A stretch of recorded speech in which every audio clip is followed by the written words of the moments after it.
As mentioned earlier, there are only 5 major differences in the cardiac arrest CPR in the newer guidelines. ABC has been converted to CAB, atropine is taken off, continuous monitoring, physiological monitoring devices have been used, that is waveform capnography, and also trying to detect the return of spontaneous circulation using other parameters. And the most important is that they have added in the chain of survival the post-cardiac arrest care.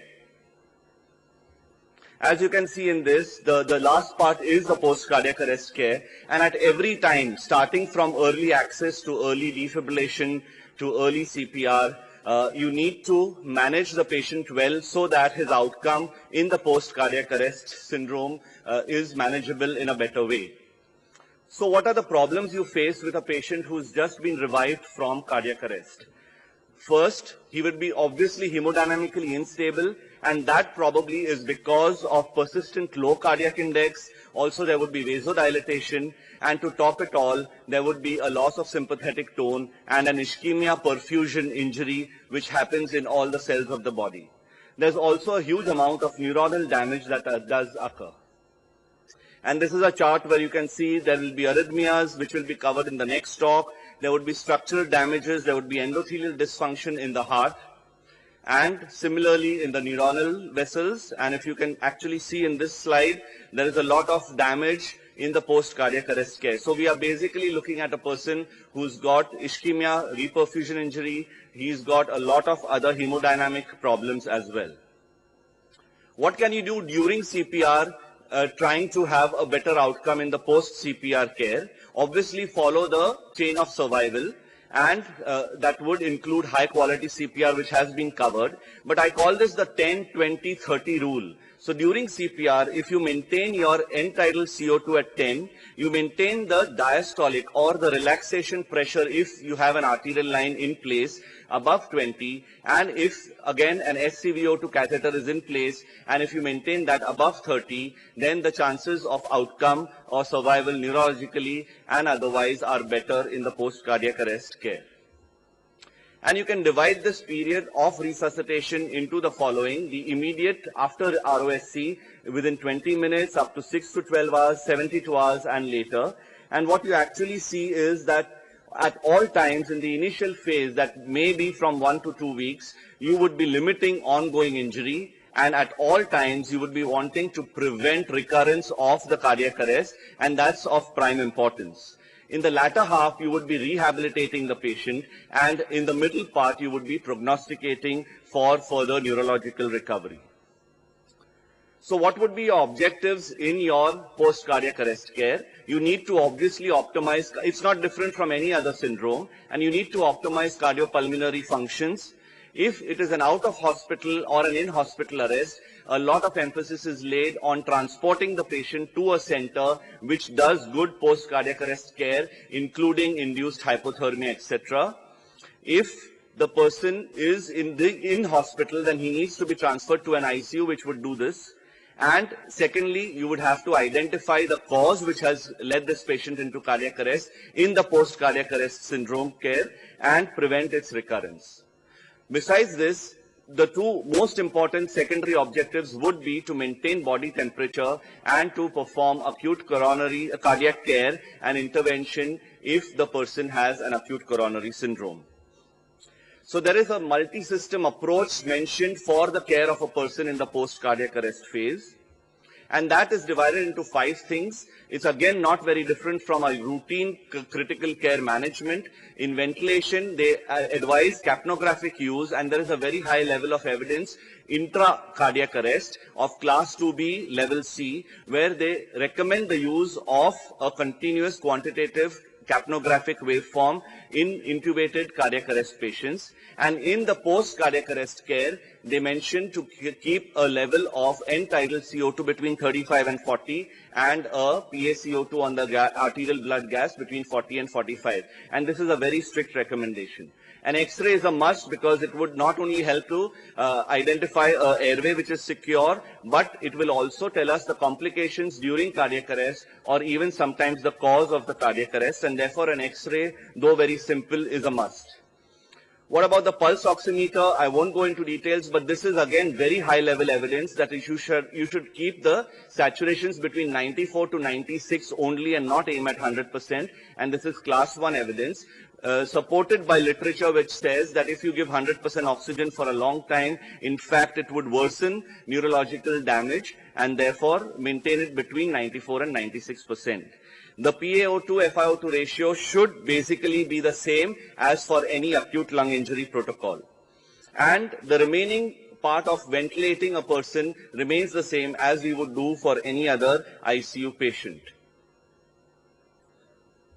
And thus, in summary, when you ventilate the post-cardiac arrest patient, you must keep the CO2s between 40 and 45 and keep the saturations between 94 and 96, and that is class 2B evidence.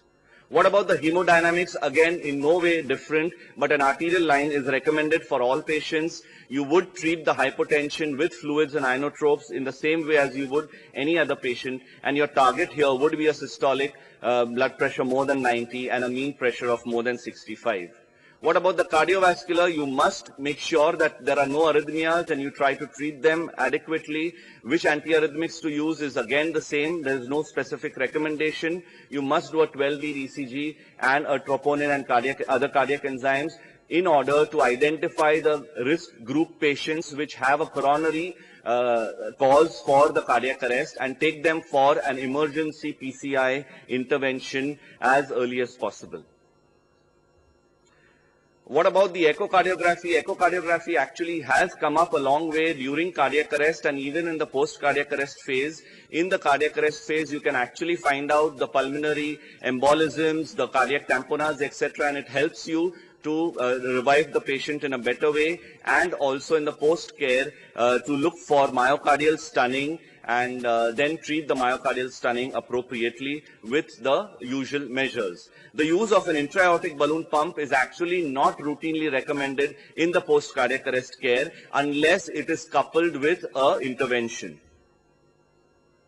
There is a very high level of evidence, again class 1, for adequate fluid resuscitation and maintaining perfusion, no matter how you want to do it, but you must keep the mean pressures correct, you must maintain the perfusion, and the guideline here would be the same, that is a mean pressure of 65 and an SCVO2 of 70. Again, they do recommend the use of SCVO2 in the setting, but they have not recommended that you insert a catheter just to monitor it if it is not already present.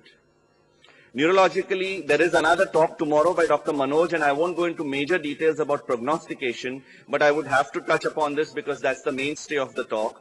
And serial neurological examinations are a must, but they do not help greatly in prognosticating. EEGs, again, have a class 1 evidence to identify a seizure and to treat it. Now, which anticonvulsants to use is not, again, important. Whichever you want to use, follow the same protocol, and that's the classification is written here, is class 2B. What about the core temperature? Yes, the rationale here is to minimize brain injury and improve outcome, prevent hyperpyrexia at any cost, induce hypothermia if there is no contraindication. Cold IV fluids can be used at 30 ml if again there is per kg if there is no contraindication. You could use any of the forms, and we will look into induced hypothermia in 2-3 slides just to tell you what we need to do. About a CT scan, it's not recommended unless you feel that there is a tumor or a reason, neurological reason for the cardiac arrest. And sedation and muscle relaxants again have a class 2B evidence that you should use sedation liberally, but be very cautious and try to avoid the use of muscle relaxants, especially in the post-cardiac arrest care. There is a lot of pharma-driven neuroprotective drugs that have come into the market trying to improve on the neurological outcome, but there is absolutely uncertain data, and the best that actually came up was coenzyme Q, but along with hypothermia, and none of these have a role without hypothermia. So basically it's hypothermia which would probably have a good benefit. The metabolic parameters recommended in the multi-system approach are exactly the same, and you have to maintain the, try to clear the lactates, maintain potassium at around 4 so that you avoid arrhythmias, and also maintain the renal function. About sugars, again, there is class 2B evidence with level B evidence, where it says that you maintain your sugars between 144 and 180, and there is a class 3 evidence against the use of intensive insulin therapy in the post-cardiac arrest care. And do not keep the sugars below 110 for sure. So what about induced hypothermia? We know that it is used for protection of the brain and the organs. Hypothermia is a helpful therapeutic option in patients who remain comatose. Not every patient that is revived from cardiac arrest, but those who remain comatose. And again, there is a lot of discrepancy about who is comatose and who is semi-comatose, etc. So they have said that those patients who do not have a meaningful response to a verbal command should be subjected to hypothermia, induced hypothermia. But the questions are that would you be using it in certain select group of patients? What would be the timing? What would be the duration? What would be the methodology of doing induced hypothermia, and how long? So I would just try to summarize on these few things. Between a VF and non-VF rhythm, it says that there are some studies which have proven that there is an improved neurological outcome in patients who have been comatose in out-of-hospital ventricular fibrillation cardiac arrests if they were cooled with the appropriate technique. So, ventricular fibrillation out of hospital, they have a very high recommendation. There are other studies which definitely say that the outcome is better for ventricular fibrillation out of hospital than for non-VF rhythms, but they have not said that you don't do it for the other non-VF cardiac arrest also. What about an acute myocardial infarction? Yes, you would recommend the use of hypothermia even if you need to do a immediate primary angioplasty and try and save the heart. So both together have a very high level of evidence, and that's probably the main two things that you should be doing in the post-cardiac care, cardiac arrest care. There is data lacking about the use of hypothermia with fibrinolysis, and we still don't know whether that could be used because hypothermia will lead to a huge chance of increased bleeding tendency, and if they have been thrombolized, it might have a problem.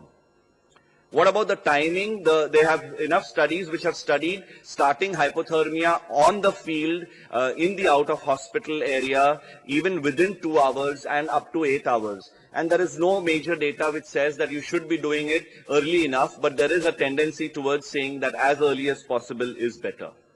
How long do you do it? There are again various reports, but the suggestion is, it's not an absolute mandatory guideline, but the suggestion is that you should do it only for 12 to 24 hours in the post-cardiac care. And in newborns, you might do it up to 72 hours. Which method do you use? In India, it's not easy to use endovascular catheters and cooling blankets. They're pretty expensive. So I'm sure there are 9 or 10 cases which Dr. Jiggy and team has done it in Tata with just cold IV fluids, and you may use any of them and they would be effective enough. So you can have any of these techniques, may it be hi-fi or may it be very local and basic, but the idea is to try and achieve it as fast as possible.